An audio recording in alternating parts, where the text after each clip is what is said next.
Hello everyone. Are you an e-commerce business?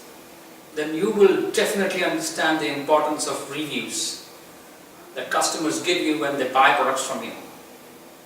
And I'm sure all of us face negative or bad reviews. How to deal with them? Do you deal with them? It's very important. So in this video, we are going to see how to deal with bad reviews effectively.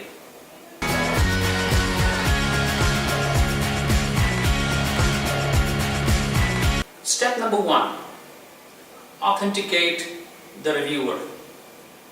Now what I mean here is, first try and establish whether the reviewer has actually made a purchase from you.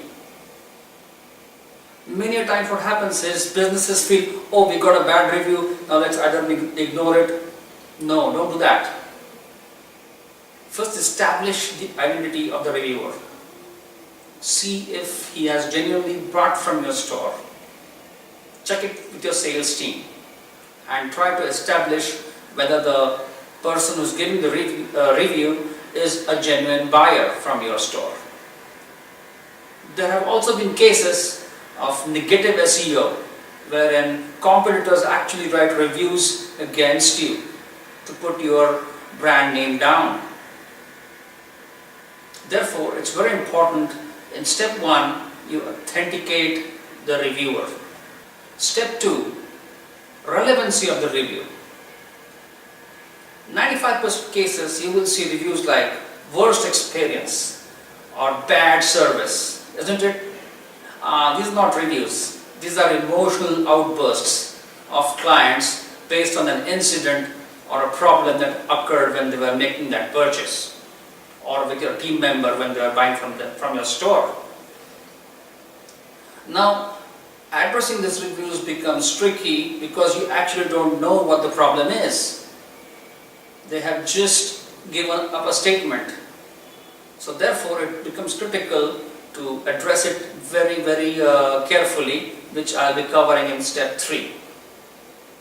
But as far as possible, if reviews like bad service or poor experience come up, don't treat them as negative. Other customers are smart enough to understand that these are emotional outbursts. Yes, it's very important that if the customer has spelled out the specific problem, he has given details of where the bad experience was, these reviews are the ones which are very, very relevant. And then you can answer to them very specifically. Step number 3. This is the most crucial step in the process. It should always start with an apology and end with integrity. Start with an apology. Okay, be unconditional, be real, because customers are very smart to identify the artificial from the real. You should mean you're sorry. You should mean why you're saying sorry to him for that bad experience.